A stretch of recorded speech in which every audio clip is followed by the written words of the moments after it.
O leproso, no Antigo Testamento, era colocado para fora da cidade, para fora da aldeia.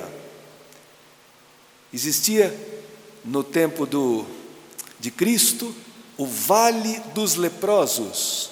Assistam o filme Ben-Hur, não a versão nova, a versão antiga, que é muito mais bonita, com Charlton Heston. E ali aparece a mãe e a irmã do Moisés, leprosas, isoladas.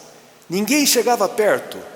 Aqui a lei fala, o leproso, quando é constatada a lepra, ele tem que andar com vestes rasgadas, o cabelo todo despenteado,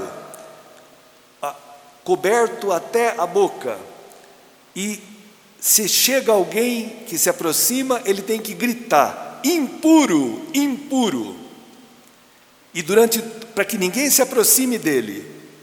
Então imagine, e durante todo o tempo que estiver leproso, deve ficar isolado e morar fora do acampamento. Ou seja, uma situação verdadeiramente deplorável.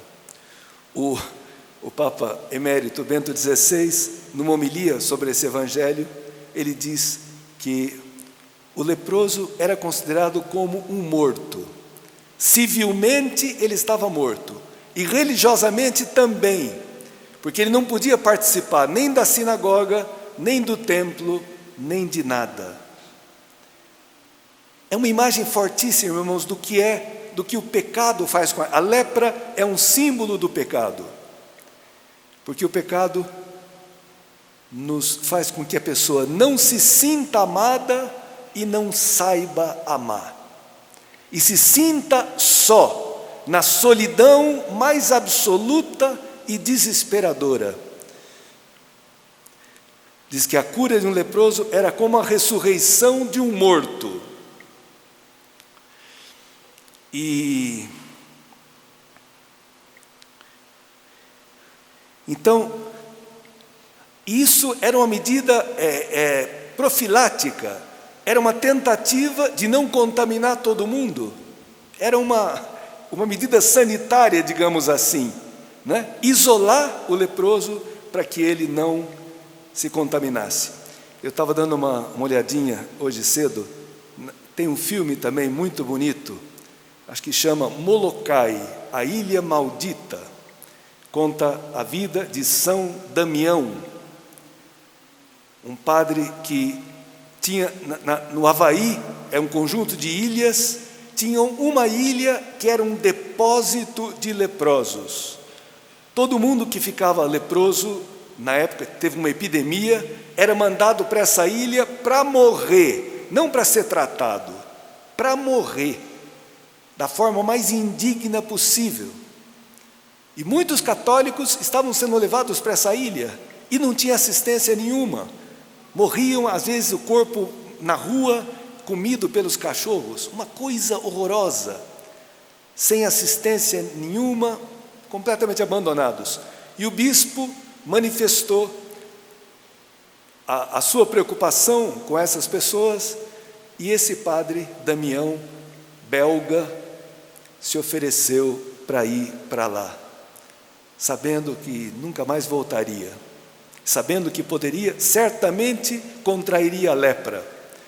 E esse homem se oferece, vai e começa todo um trabalho, né?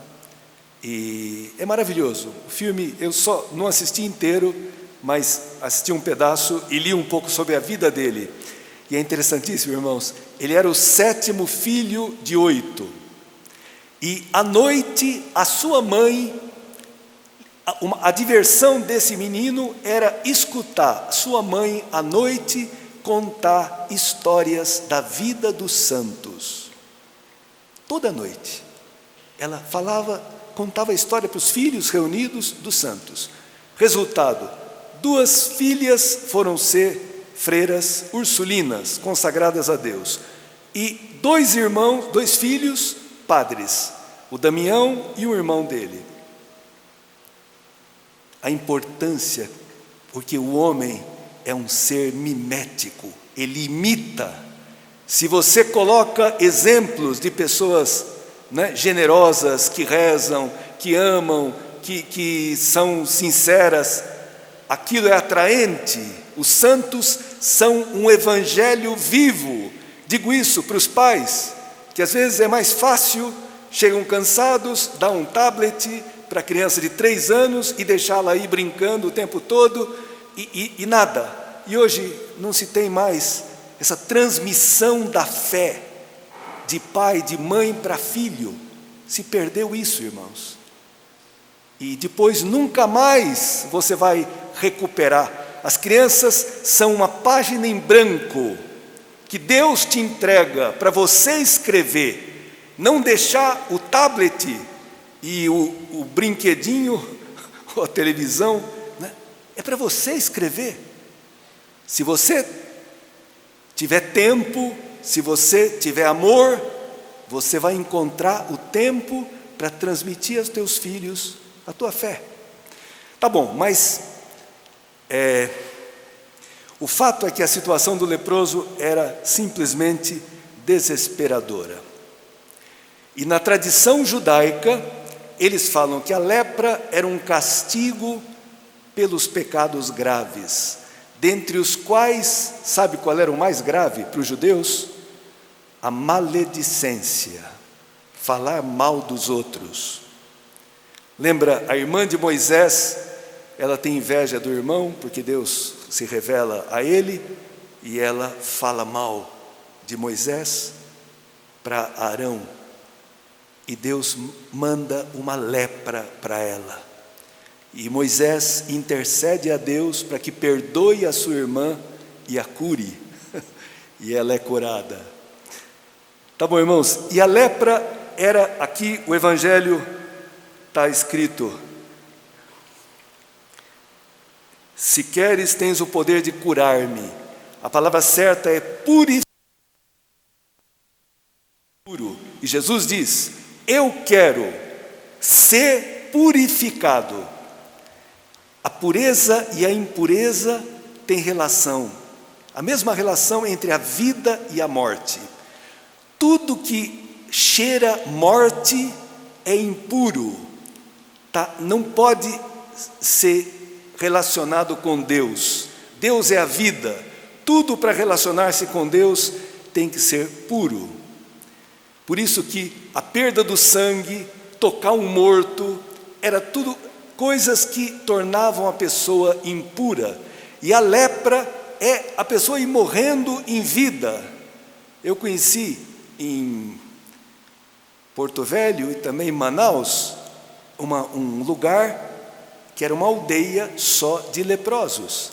E é impressionante, a lepra come as extremidades do nariz, da boca, das orelhas, dos dedos. É feio o estado em que fica um leproso adiantado. Então o leproso se sentia um amaldiçoado por Deus.